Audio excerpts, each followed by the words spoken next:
Break the Cycle, A Guide to Healing Intergenerational Trauma, is an enlightening book about how trauma is passed down through generations and offers guidance on how you can break the cycle.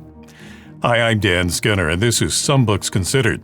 Today, I'll talk with Dr. Mariel Buque about Break the Cycle and ask her advice about identifying and healing intergenerational trauma. I requested and was provided with a copy of the book, but this video is not sponsored. Dr. Mariel Buque is a Columbia University-trained trauma-informed psychologist and professor.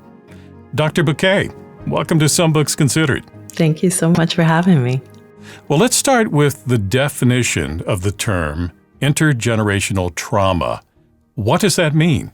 Intergenerational trauma is the only type of trauma that can be handed down our family lines. And it happens at the intersection of our nature and our nurture, meaning our biology and our psychology, which means that, we have actual genetic expressions that are passed down our family line that are reflective of people that have actually been in trauma themselves. And as a result, their genetic encoding had actually expressed those trauma factors, which would then translate into the ways in which we develop emotional vulnerabilities in our lifetime.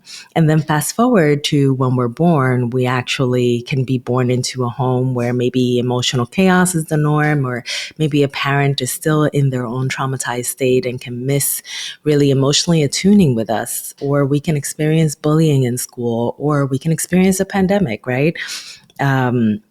Discrimination, a host of other things that are all a part of just the things that tend to happen in life, which when matched with those emotional vulnerabilities that are a part of our family line, can actually make it so that now in our generation, trauma symptoms surface, meaning that the actual trauma is now intergenerational.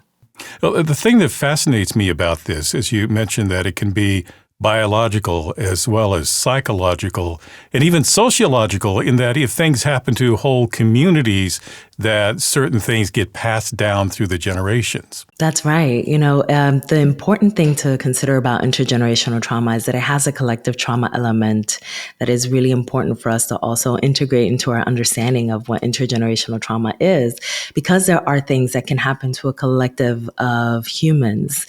Maybe there are, experiences that are situated in genocide. There are experiences that are situated in, vicarious traumas that a community might experience because they see a member of their community being assailed. And there are other things that can happen that can also be the repercussions of natural disasters. For example, a tsunami that can devastate an entire community, right?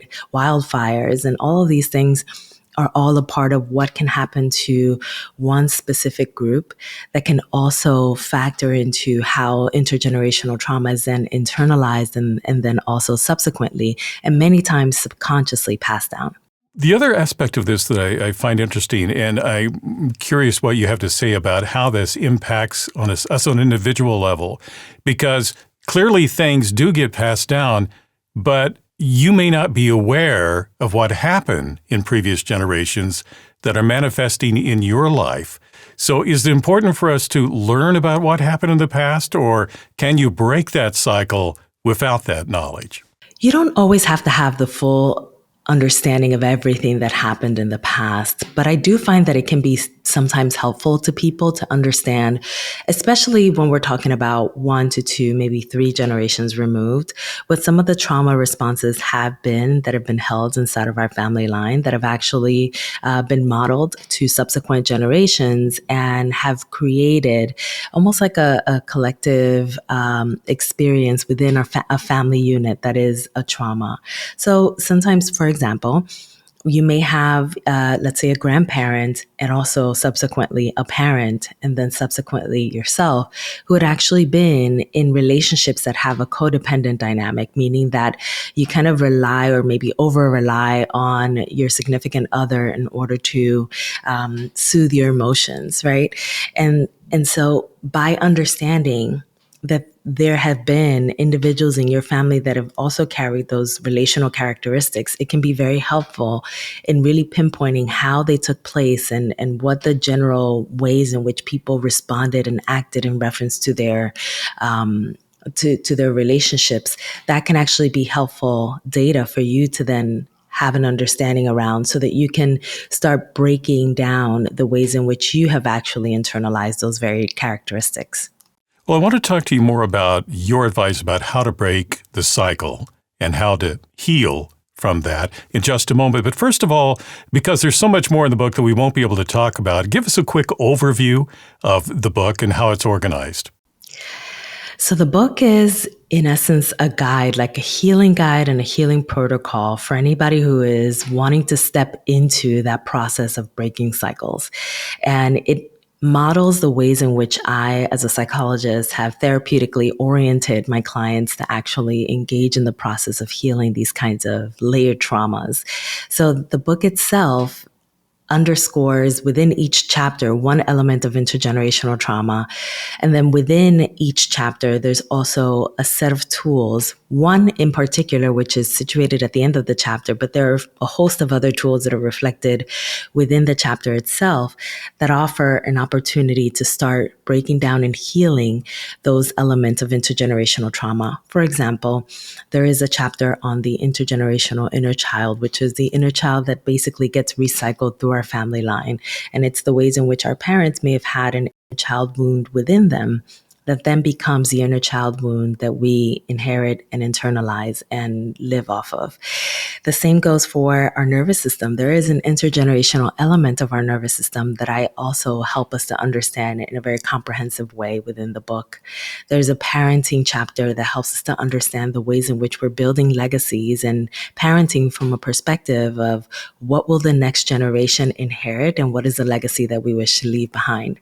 So every chapter really emphasizes a core area of generational trauma, but also generational healing.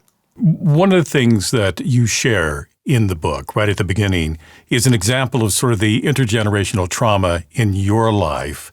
And I think a lot of people of my generation, their parents and grandparents lived through the Great Depression. And so I realized there's this tendency for myself to not want to get rid of things, to save things, like you talk about in your book, because you have in the back of your mind this idea that you might need it because of the scarcity that past generations experience. Tell us a bit more about that. Yeah, these are the kinds of characteristics that I'm mentioning can be passed down. And sometimes we don't even notice them until we start to really assess what happened in our families that could have actually created a wound. Scarcity mindset is definitely one of the biggest wounds that have been translated through the generations forward and forward and forward in my life and in my family. And I brought it to the fore and to our understanding as a way to help us understand, listen, when we start doing a bit of the digging work and we start kind of getting a better sense of what really happened in the lives of these individuals that are a part of our family that, perhaps could have been a wound that went on unresolved and subconsciously became a part of the wound that we internalized, we can start having a better understanding of, okay, this is how it shows up in my life. Scarcity mindset showed up in my mind, in my life, by way of me not being able to, just as much as you, not let go of things, even if they weren't functional. And so what that was doing was actually accumulating not just items in my home, but it was also accumulating a host of emotions within me that weren't being resolved because they were tied to that scarcity mindset that wasn't even a part of what I needed to internalize and keep, because I actually had not lived through the same scarcity that my ancestors had lived through, meaning my grandmother, her mother, even my own mother. And so when I was able to really map back the roots of what was happening and the reasons why this scarcity mindset continued to be passed on, I was able to then realize how it showed up in my own life and then do the work to actually release that scarcity mindset and step into a more abundance-based mindset. In the book, you talk about how dealing with this requires a mind, body, spirit approach. Explain to us more what you mean by that and how you would go about breaking the cycle. Well, intergenerational trauma is known to be the type of emotional wound that impacts us in multiple layers of our being, meaning that it impacts our mind, the ways that we actually experience emotions. We become defaulted to the emotion of shame, to the emotion of guilt, to the emotion of sadness, right? Which can very often look like depression, but in reality, there's a trauma root there. The same goes for our bodies. Our bodies are actually depositories for a lot of stress and trauma. And so our bodies tend to also inherit and also like contain and be these like tension holders for a lot of the experiences that happen to us that are framed around adversity. The same goes for really the way that I operationalize or I kind of identify the spirit realm of the wounding is the ways in which it disconnects us from ourselves, meaning that there are experiences of dissociation or mental disconnection that happens that is involuntary, that happens to trauma sufferers and trauma survivors. There's also a disconnection from the people that are around us and the people that we are to be in relationship with. Very often, those relationships tend to get fragmented. And then the same goes for the relationships that we may have with the universal elements of life, with any higher powers we may believe in. Every single relationship on every level has an element of fragmentation. And I think any person who has the experience of trauma will know exactly what I mean. There seems to be this way in which one feels very alone and very disconnected and disjointed. So because that is the case, because we have a wound that is situated in the mind, the body, and the spirit, the healing must also be multi-layered in a way that actually addresses the whole person, but also the whole wound. So give us an example of some of the techniques that you offer in the book for dealing with those wounds and working toward healing. Absolutely. One of my most used techniques is something that I call emotional freedom technique, but an intergenerational one. And emotional freedom technique, for anyone that's not familiar, is really a way in which it's really a practice that derives from Eastern medicine. And it's a way in which we can tap into certain points within our face region and our neck region in order to kind of create a lack of blockage in some of the meridian points that have been blocked by stress and trauma. And so the ways that I work with this technique specifically is by also bringing in imagery, which is a practice in which we imagine specific things that can actually be really helpful in helping us to resolve some of the tension that we feel from the emotions that we have. And so the EFT tapping technique is one in which we start incorporating the body, the somatic therapy that is a large part of this work. And we also start with processing what happened here. How can we release the tension? Who else who may not have had the tools or access or even motivation to actually release some of the trauma tension in their generation? Who else can we think about in the moments when we're doing the healing for ourselves? Who will it impact, in the future generation? And so it becomes a practice that isn't just solely based on us, on the one individual, but a practice in which we're incorporating also different aspects of how we are showing up in a more healed self and absolving ourselves from the tension that's captured in our bodies in order to also heal for the generations. And you also talk about in the book, since this is, multifaceted approach to dealing with this, the things like meditation, reconnecting with nature, taking walks in nature, etc., can all help in this process. Well, there's so much more in this book that we don't have time to talk about in this brief interview. So what would you say are some of the key concepts, the key insights that you hope readers are going to take away from the book? Well, I offer an intergenerational trauma healing assessment that is situated in, it's more of an expansive adverse experiences questionnaire. So an ACEs questionnaire that is intergenerational. And it offers us an opportunity to really do a deep dive into our family line and into the histories that are reflected there. There's also practices that beyond doing the digging work, which is a lot of what that assessment and the intergenerational trauma tree offer us, there are practices that can also help us to ground and feel the release of the trauma that's been captured in our family line.